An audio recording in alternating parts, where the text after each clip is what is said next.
The morning sun cuts through the pro shop windows like a blade, illuminating dust particles that float suspended in the air like tiny specks of broken dreams. Sarah's hands shake slightly as she adjusts her visor for the third time, the familiar weight of dread settling into her stomach like lead. The digital clock on the wall reads 6:47 a.m., 13 minutes before her shift begins, 13 minutes before she transforms from a human being with feelings and aspirations into a smiling robot programmed to absorb abuse from people who think their money gives them the right to treat her like garbage. She catches her reflection in the glass door of the merchandise case, tired eyes, forced smile, shoulders already hunched in defensive preparation for what's to come. This is what rock bottom looks like, she thinks, when you have a master's degree from a prestigious university but you're trapped behind a golf course counter, watching entitled golfers parade past you like you're invisible, like you're nothing more than a malfunctioning vending machine that occasionally needs to be kicked to work properly. Her phone buzzes with another rejection email, the 7th this week, and she doesn't even have the energy to feel disappointed anymore. The job market is a cruel joke, and she's the punchline that nobody finds funny. Sarah remembers when she first started at Pinehurst Valley Golf Club 18 months ago, back when she still had hope flickering in her chest like a candle in the wind. She thought this would be temporary, a brief detour on her way to something meaningful, something that would justify the crushing weight of her student loans and the years she spent believing that education was the golden ticket to a better life. Now, as she watches Mr. Henderson storm through the parking lot with his face already twisted into its familiar mask of perpetual dissatisfaction, she realizes that temporary has become permanent, and the cage she built around herself has become so comfortable that she's forgotten how to fly. The golf course stretches beyond the windows like a green ocean of possibility, but for Sarah, it's become a prison yard where she serves a sentence that has no end date. Her co-workers arrive one by one, each carrying their own invisible burdens, their own stories of dreams deferred and bills that won't pay themselves. Marcus, the assistant pro, nods at her with understanding eyes that have seen too much, while Jennifer, the course marshal, adjusts her radio with the practiced efficiency of someone who's learned to navigate chaos with grace. They're good people, these co-workers of hers, but even their kindness can't penetrate the fog of despair that has settled over her like a suffocating blanket. Sarah opens the cash register with mechanical precision, counting bills that represent freedom she'll never have, while the first customers of the day gather outside like vultures circling Rokel. She knows their patterns by heart now, the way Mr. Peterson will complain about cart maintenance despite never having touched a wrench in his life, how Mrs. Williams will demand special treatment because her husband once played in a charity tournament with someone who knew someone who almost went professional, the endless parade of people who mistake volume for authority and rudeness for strength. The phone rings, and Sarah's stomach clenches like a fist. It's starting again, the daily ritual of being someone else's verbal punching bag, of absorbing their frustrations and disappointments while her own dreams slowly suffocate in the background. She picks up the receiver with a hand that trembles slightly, her voice automatically shifting into the cheerful, helpful tone that management requires, the tone that makes her feel like she's betraying herself with every syllable. Good morning, thank you for calling Pinehurst Valley Golf Club, this is Sarah, how may I help you? The words taste like ash in her mouth, but she speaks them anyway, because rent is due in 2 weeks and her car payment won't make itself. On the other end of the line, Mr. Davidson's voice crackles with indignation about a tea time that was supposedly confirmed but isn't showing up in the system, and Sarah closes her eyes, preparing for the familiar dance of unreasonable demands and impossible explanations. She knows this conversation by heart. He'll accuse her of incompetence, demand to speak to a manager who isn't available, threaten to take his business elsewhere while knowing full well he'll be back next week because this is the only decent course within 50 miles of his house. The morning unfolds like a series of small defeats, each interaction chipping away at her resolve like water wearing down stone. A foursome argues about cart assignments, insisting they reserved specific numbers despite having no paperwork to prove it. A woman screams about the GPS system being off by 10 yards, as if Sarah personally calibrated every satellite in orbit.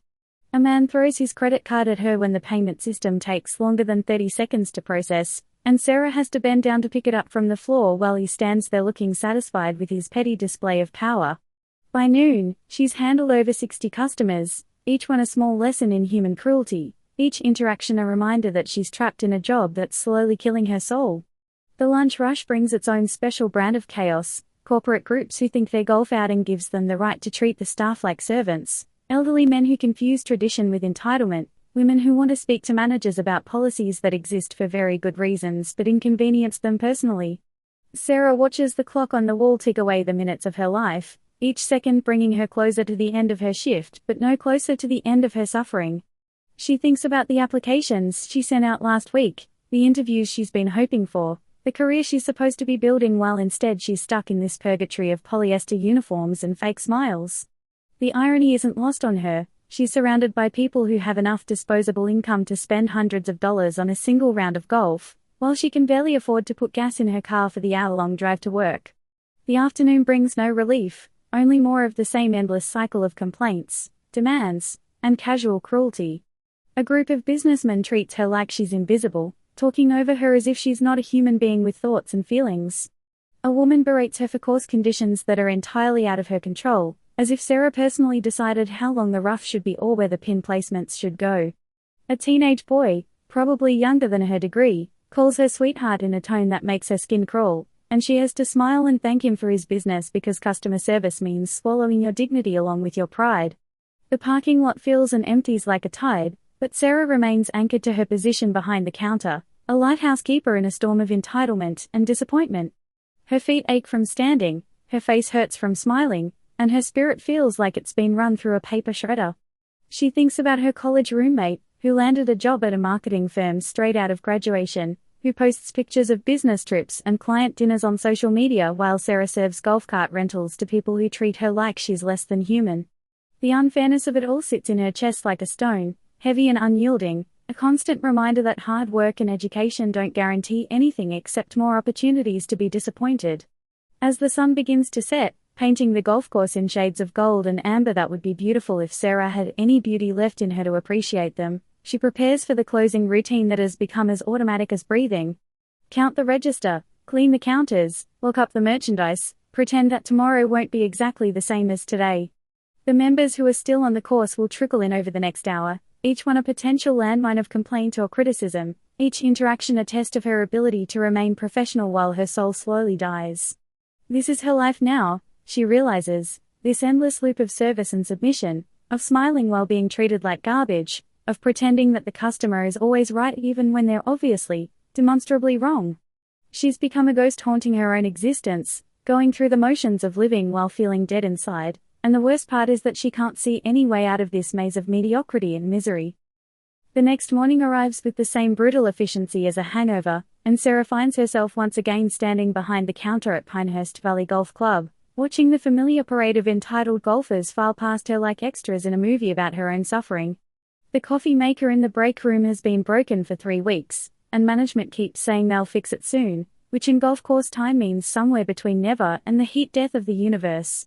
Her master's degree hangs framed in her bedroom like a monument to naivete, a reminder of the person she used to be before this job slowly eroded her sense of self like acid on metal. The phone rings incessantly, each call a fresh opportunity for someone to treat her like she's personally responsible for everything wrong in their life, from weather conditions to their own poor golf swing. Sarah has developed a special talent for predicting which customers will be the worst. It's in the way they walk, the set of their shoulders, the expression on their face as they approach the counter like they're preparing for battle. Mr. Thompson, a regular who seems to believe that his membership fee entitles him to a personal servant, storms in with his usual cloud of self-righteous indignation. The cart I was assigned yesterday had a squeaky wheel, he announces, as if this minor inconvenience is equivalent to a war crime. I specifically requested a newer model, and I was given something that sounded like a dying cat. This is unacceptable. Sarah nods and apologizes, knowing that no matter what she says, Mr. Thompson will find something else to complain about. It's his hobby, his passion, his reason for existing, finding fault with everything and everyone around him while contributing nothing positive to the world. She pulls up the cart assignment system on her computer, the ancient machine wheezing to life like an old dog reluctantly getting up from a nap. The screen flickers, freezes, then displays an error message that roughly translates to "give up now, nothing works here." This is her life, she thinks, trapped between broken systems and broken people, trying to solve problems that don't have solutions while maintaining a cheerful demeanor that's becoming increasingly difficult to sustain. The morning continues its relentless march toward lunch, each hour bringing new challenges and fresh humiliations. A woman argues with her about dress code policies, insisting that her tank top is actually a sleeveless blouse and therefore acceptable, despite the clearly posted signs that she walked past to get to the counter. A man demands a refund for a round he played 3 weeks ago, claiming the course was in poor condition, even though he finished 18 holes and his scorecard shows he shot his personal best.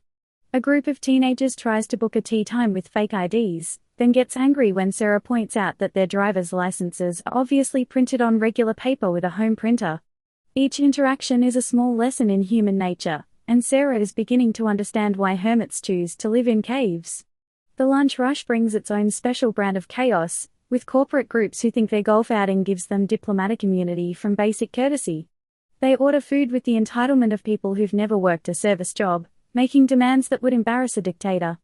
I want the club sandwich, but I don't want turkey, I want chicken, and I don't want mayo, I want mustard, and I don't want chips, I want fruit, and I want it in 15 minutes because I have a tea time, one executive barks, as if Sarah is personally responsible for reorganizing the entire kitchen to accommodate his specific neuroses. She smiles and nods, adding his order to the growing list of impossibilities that define her daily existence. The afternoon brings no relief, only more of the same endless cycle of complaints and demands. A foursome argues about cart assignments, insisting they deserve the newest models because they tip well, apparently unaware that Sarah doesn't control cart maintenance schedules any more than she controls the weather. A woman berates her about course conditions, as if Sarah personally decided to let the rough grow longer or failed to water the greens properly. A man throws his credit card at her when the payment system takes longer than he'd like, and Sarah has to bend down to pick it up while he stands there looking satisfied with his display of casual cruelty. The hours blur together like watercolors in the rain, each one indistinguishable from the last, each bringing her closer to the end of her shift but no closer to the end of her suffering. She thinks about her college friends, who are building careers and taking vacations and posting pictures of their accomplishments on social media, while Sarah serves golf cart rentals to people who treat her like she's invisible. The unfairness of it all sits in her chest like a weight, pressing down on her dreams and aspirations until they're flat and lifeless. Her phone buzzes with another rejection email, this one from a company she really thought might give her a chance, and she doesn't even have the energy to feel disappointed anymore. The job market is a cruel joke, and she's the punchline that nobody finds funny. As the sun begins to set, painting the golf course in shades of gold that would be beautiful if Sarah had any beauty left in her to appreciate them, she prepares for the closing routine that has become as automatic as breathing. Count the register, clean the counters, look up the merchandise, pretend that tomorrow won't be exactly the same as today. The members who are still on the course will trickle in over the next hour, each one a potential source of complaint or criticism, each interaction a test of her ability to remain professional while her soul slowly dies. She's become a ghost haunting her own existence, going through the motions of living while feeling dead inside, and the worst part is that she can't see any way out of this maze of mediocrity and misery. The parking lot empties slowly, like a bathtub draining, and Sarah watches the last golfers load their clubs into their expensive cars, knowing they'll drive home to comfortable houses and understanding families while she'll drive an hour in traffic to her tiny apartment where she'll spend the evening applying for jobs that won't call her back. This is her life now, she realizes, this endless loop of service and submission, of smiling while being treated like garbage, of pretending that the customer is always right even when they're obviously, demonstrably wrong. She's 26 years old with a master's degree, and she's trapped behind a golf course counter, watching her dreams disappear like morning mist. The register drawer slams shut with a finality that echoes in her chest, and Sarah locks up the pro shop, knowing that tomorrow will bring more of the same, an endless cycle of disappointment and degradation that seems to stretch out before her like a road with no destination. She sits in her car for a moment before starting the engine, looking at the golf course one last time, wondering if this is really all there is, if this is the life she's going to live until she's too old and broken to care anymore.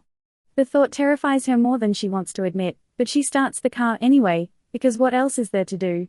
The highway stretches ahead like a question mark, and Sarah drives toward home, toward another night of applications and rejections, toward another morning of waking up to the same nightmare disguised as a job.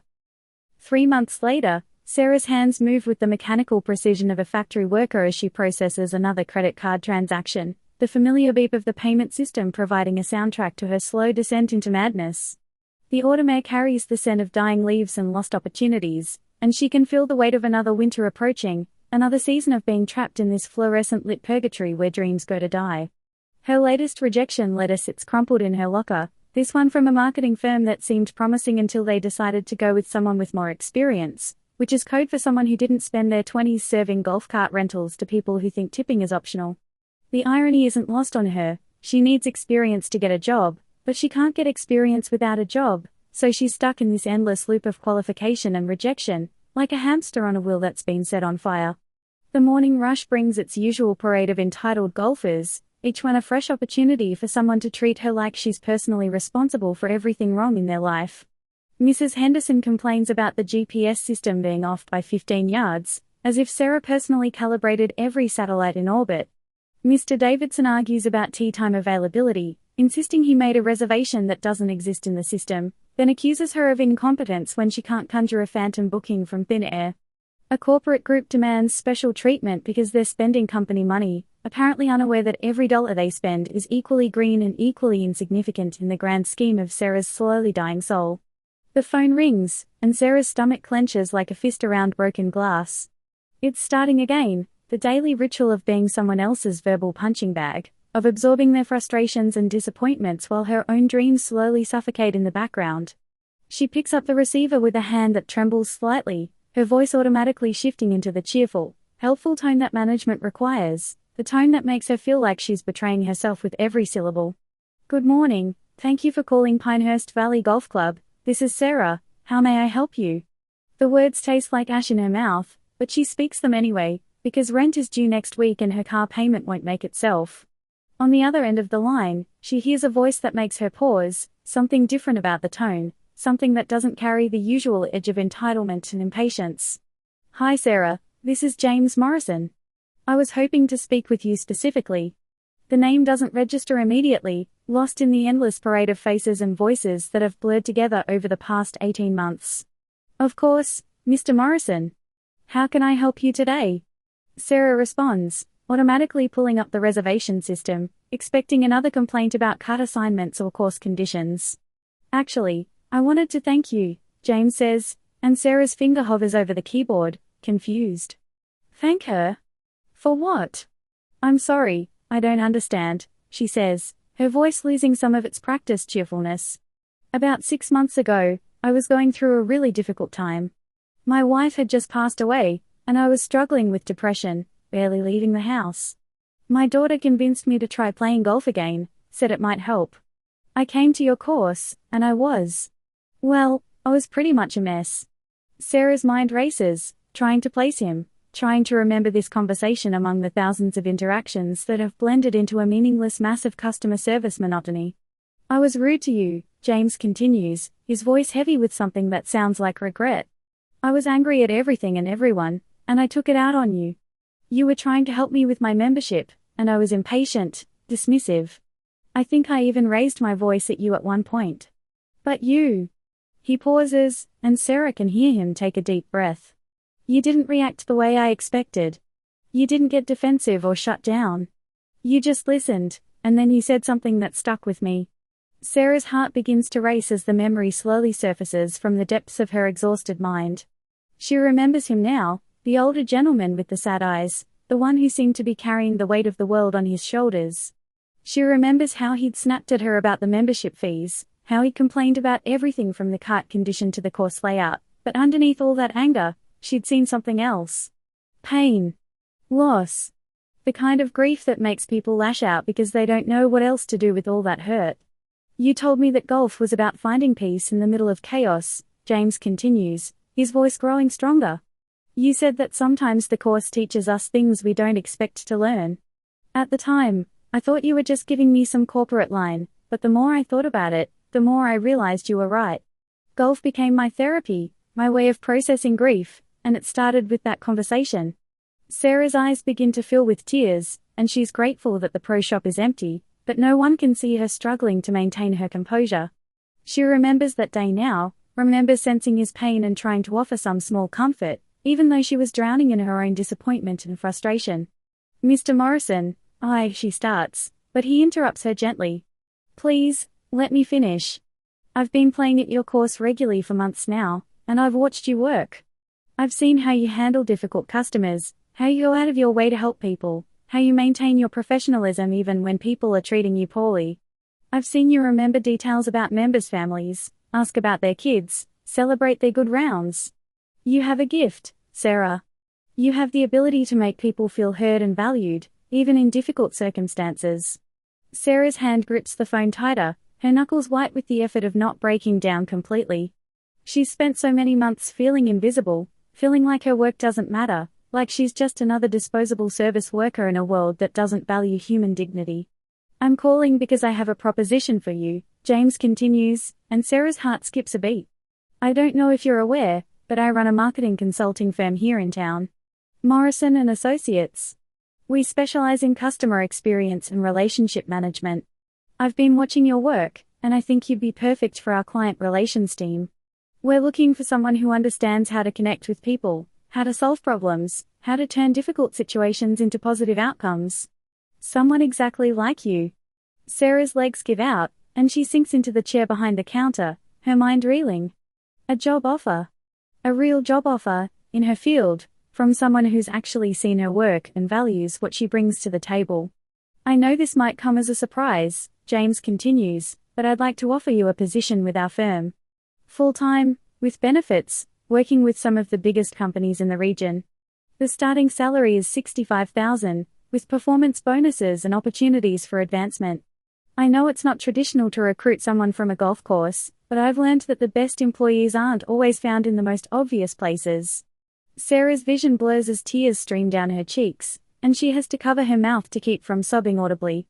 $65,000. Full-time. Benefits. A career path.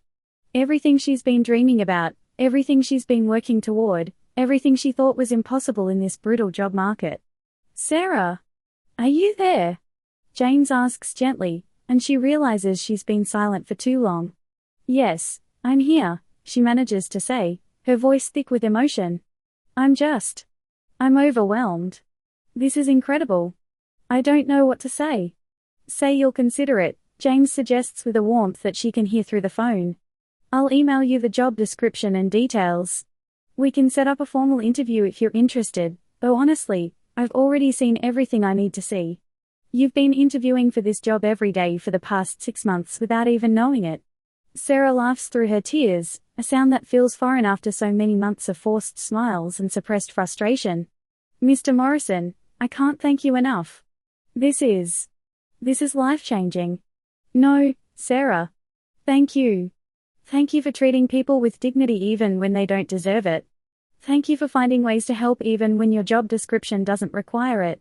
Thank you for being the kind of person who sees the humanity in everyone, even when they're too broken to show it properly.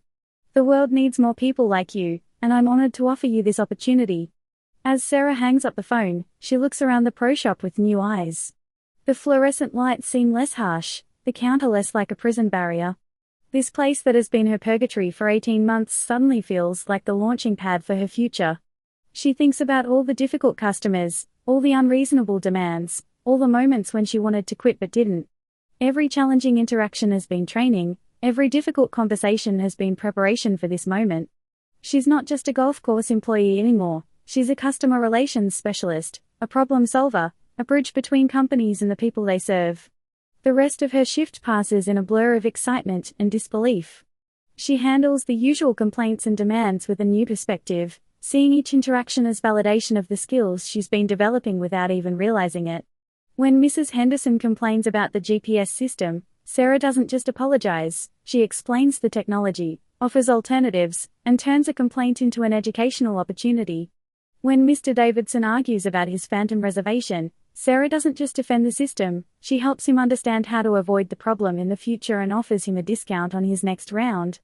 Each customer interaction becomes a small victory, a demonstration of the abilities that James Morrison saw in her, the abilities that will carry her into her new career. As the sun sets over the golf course, painting the sky in shades of gold and possibility, Sarah counts the register one last time. Next week, she'll give her notice.